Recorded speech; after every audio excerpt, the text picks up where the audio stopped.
วัสดีทางผู้ชมนะครับไอ้เชี่ยนี่มาจากไหนวะถ้าพูดอะไรไม่เข้าหูก็อย่าฟังเลยอันนี้เป็นคำเดิมกราบไป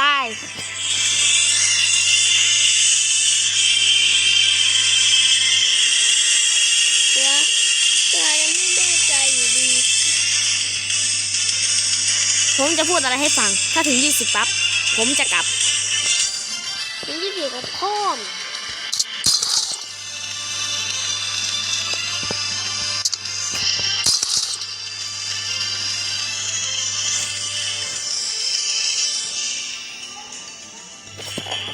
จะเอามันไปแล้วเหรอ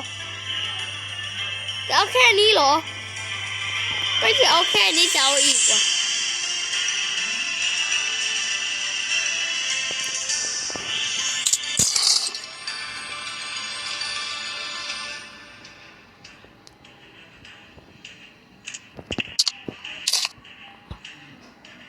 ช่างหัวมันไปเปลี่ยนด่านแม่งมันจะเล่นท้ายมันยากไอ้กาก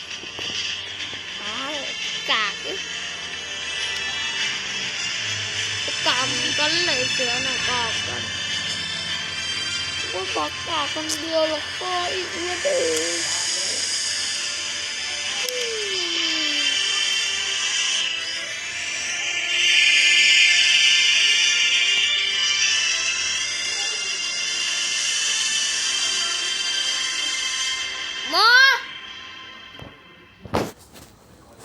อะไรโอ้เดเซเลยเดเซเลย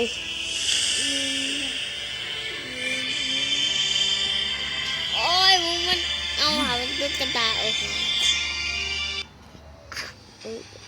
นี่ไง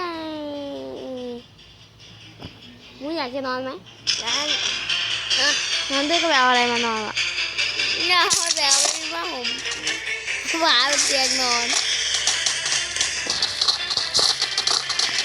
เจอแล้วเราปืนนี่ยิงเสือมายิงกันมายิงกัน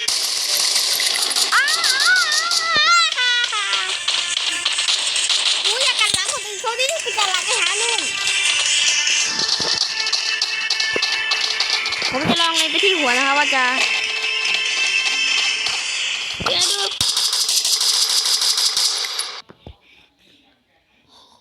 โอ้โหเล่นโยคะเล่นโยคะมันเป็นนะเว้ย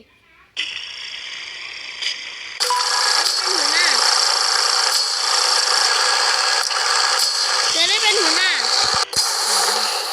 จะไปทางไหนทางตรงที่วันเสาร์ดีไหมมาที่เกียร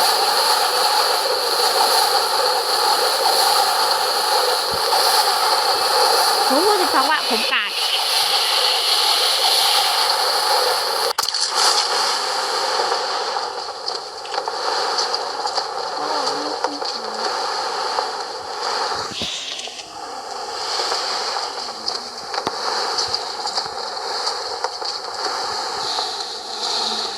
จะพาไปหาสวัสดีครับวันนี้ผมไม่ใช่คนละอันจริงนะนี่มันไม่ใช่โจรนี่มัน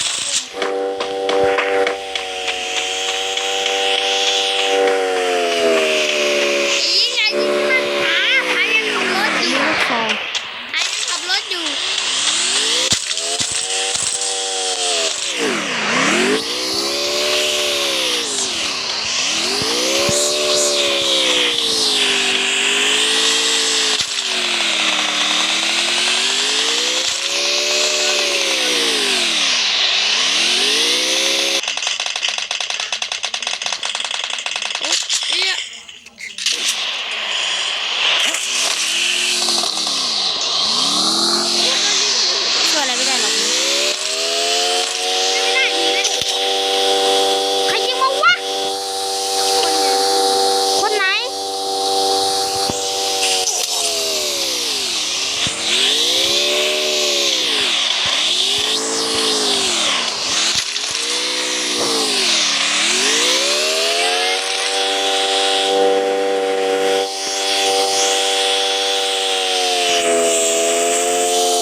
อยู่ด้านบน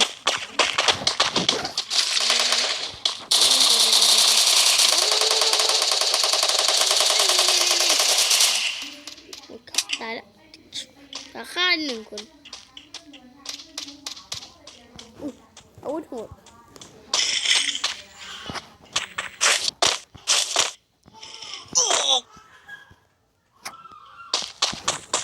ในกระเป๋าปืนออกมา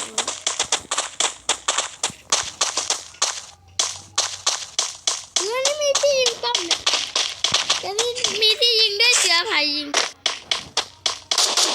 โดนครับแตกไป1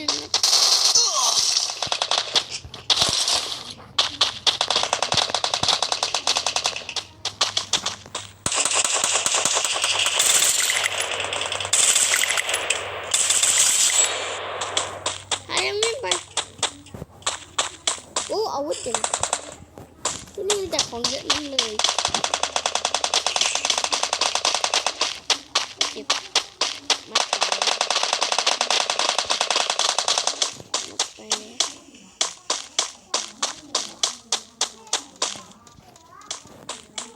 เจออะไรอ๋อเบอร์ 1เจอเบอร์ 1มาเบอร์ 2ขอเล็งหัวแป๊บอยากรู้ว่าจะแรงขนาดไหนเดี๋ยวกระโดดโชยแล้วยิงเอ้าโว้ยเสียกระสุนเปล่าๆไปเดี๋ยวพาไปรับนะพามีรถไหน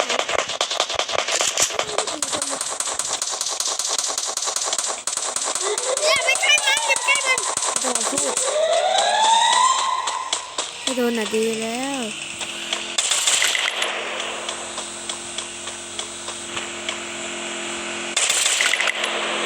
จับไปยิงแล้วก็ยิงล้มไป1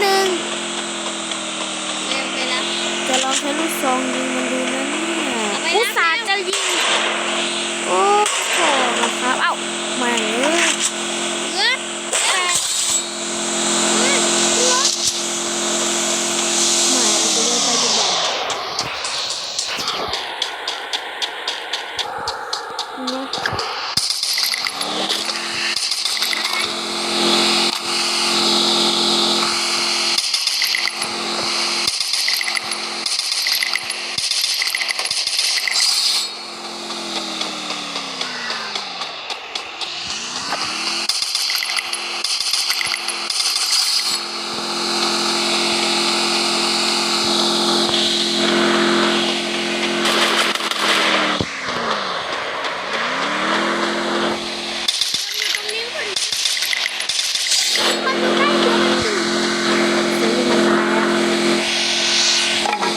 ของเ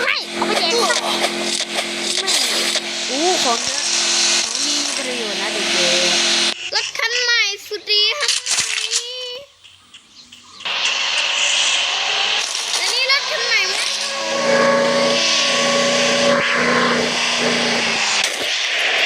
ด้าเหลือเนอะยิงรถคนอื่นก็เจอยิงแค่นัดเดียวแล้วมันพังไหมมันยังไม่พังเลยนะก็ได้ไง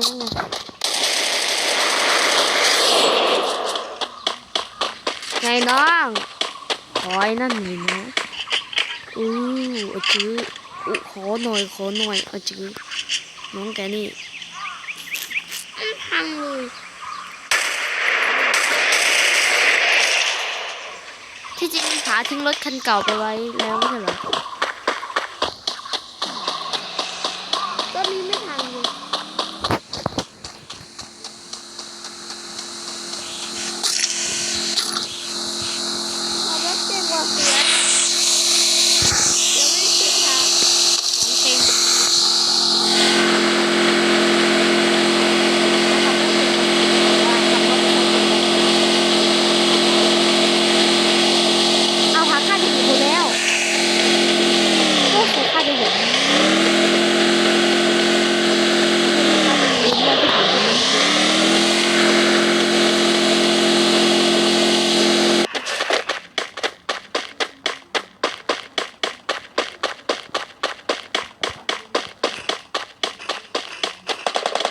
เอา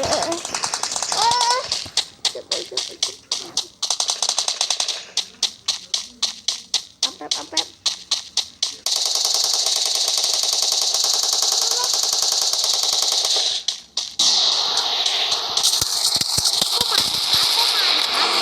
เพราะว่าผมกลัวครับก็มาดิครับ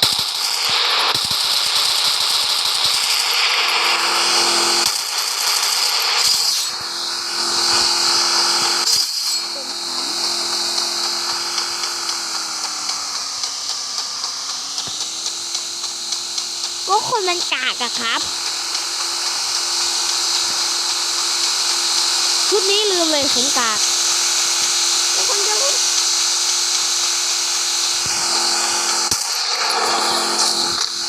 นี่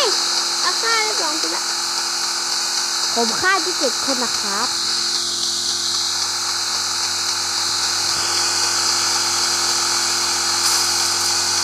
จะขึ้นรถไหมขับรถตัวนี้แหละไม่ต้องนั่งหลับ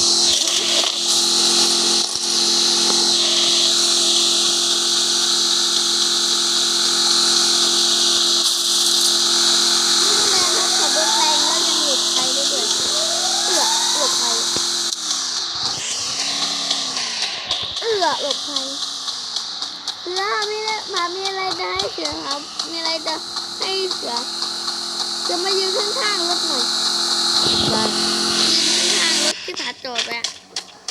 รถนี้ทำไมอยู่แล้วไง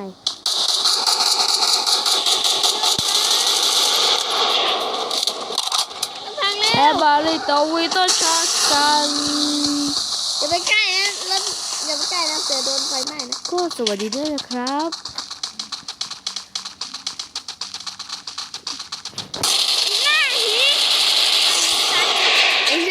ไม่ตาย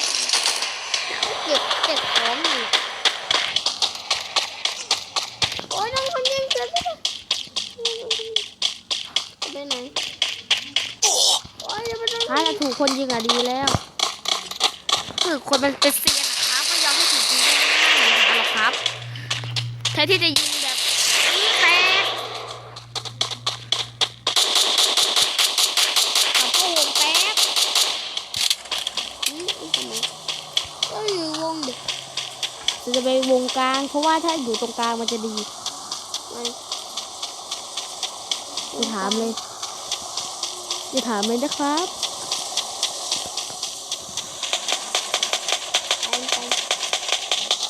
อยู่ข้างหน้านี่กี่ไม้อยู่ใกล้บอลลูนมันอยู่ใกล้บอลลูนอยู่หน้ามันหันหน้านี้มันหันหน้านี้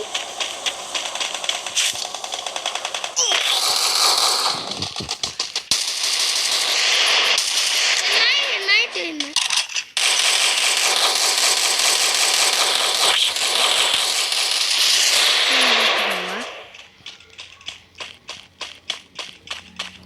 เจอคนเดี๋ยวทำแผลแป๊บเจอคนมันอยู่ใกล้ๆนี้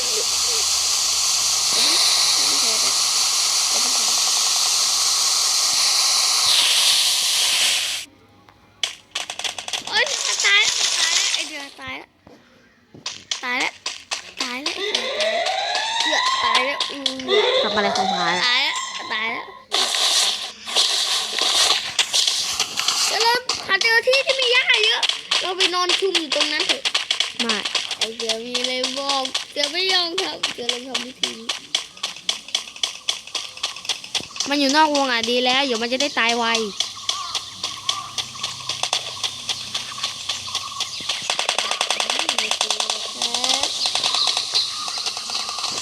เก๋าเหรอไอเสียงปืนใครปืนเสียงนี่แหละ